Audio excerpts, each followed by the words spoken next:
place in Virginia where people whisper about a killer in a rabbit suit. They say, if you go there at midnight, you'll hear the sound of metal scraping against stone. And if you don't run, you'll never leave alive. This is the story of the Bunnyman's Bridge.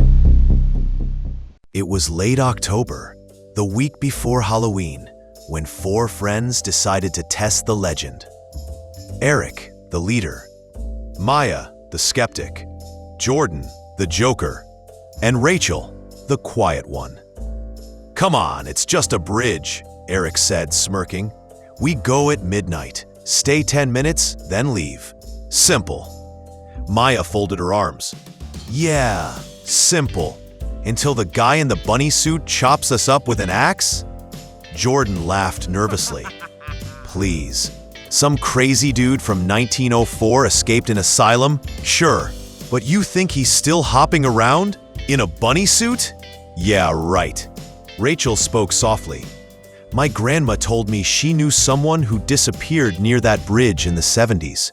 They never found her. That made them fall silent. But peer pressure is stronger than fear." So, at 11:45 p.m., they parked on a dirt road, grabbed a flashlight, and walked into the woods toward the infamous Bunnyman Bridge. The tunnel looked ordinary at first glance. Short, arched, with graffiti scrawled across the walls. But one message stood out, painted in dripping red letters. "The Bunnyman lives." The air was damp, heavy. Every footstep echoed, too loud, bouncing back as whispers. Maya checked her phone. "It's 11:59. Eric grinned. "Perfect. Now we wait." For a moment, there was nothing. Just silence. Then, they heard it. Rachel froze. "Did you hear that?" Eric swung the flashlight. Nothing. Then again, Jordan forced a laugh. "Okay, who brought the prop axe?" But nobody answered, because at that moment, they saw it. At the far end of the tunnel, a figure stood. Tall, motionless, head round and white, long, drooping ears. A rabbit. No, not a rabbit. A man in a rabbit suit.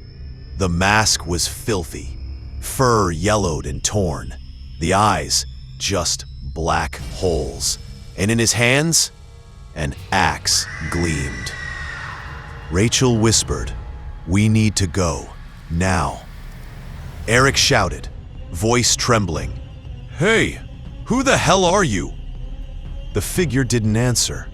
It only tilted its head, slowly, like a predator studying prey. Then he raised the axe. "Run!" Maya screamed. They bolted, stumbling out of the tunnel.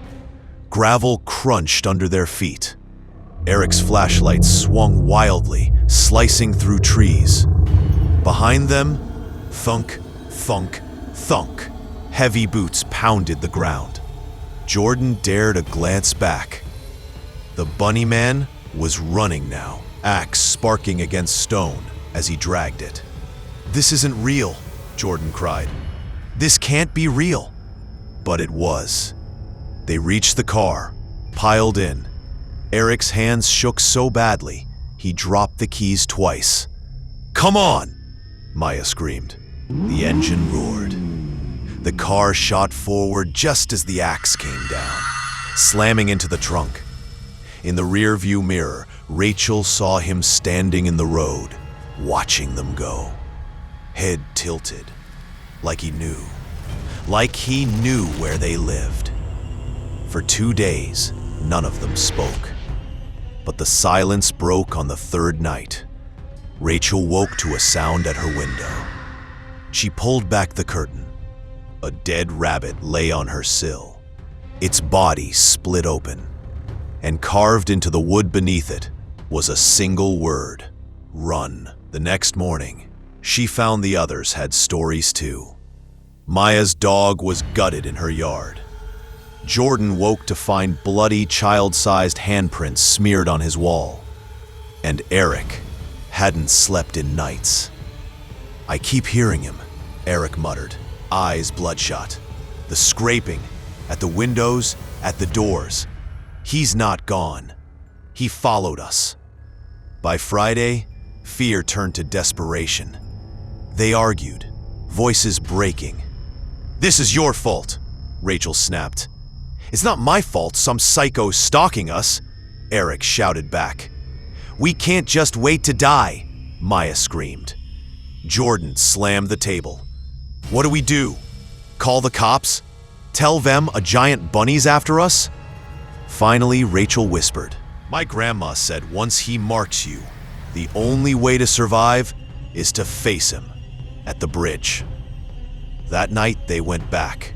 The woods were silent. Even the moonlight didn't touch the tunnel. Inside, the graffiti seemed to twist under their lights, forming words that weren't there before. And then they saw him. The bunny man, crouched on all fours, axe beside him, mask tilted upward. Then he laughed. The sound was wrong, like a broken tape. Maya screamed, "Why us? What do you want?"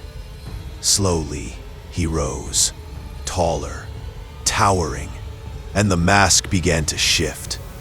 Not falling, not slipping, but melting. The fur sank into flesh. The hollow eyes widened, stretching. The face beneath wasn't human at all. It was a rotting skull, animal and man fused together. Hungry, eternal. Rachel whispered, "He never escaped the asylum. He was never human.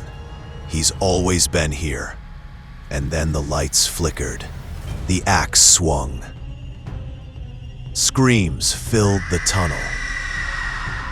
By dawn, their car still sat on the dirt road. Doors locked, belongings inside. But the 4 teenagers, gone. Only 4 rabbits, skinned and hanging from the trees, swayed in the morning breeze. They say the bunny man doesn't come for everyone. He chooses. He marks. So if you're ever in Fairfax County and you pass beneath a little railroad bridge, don't stop. Don't look too long. And if you hear the sound of steel scraping against stone, run. Because once the bunny man marks you, he never lets go.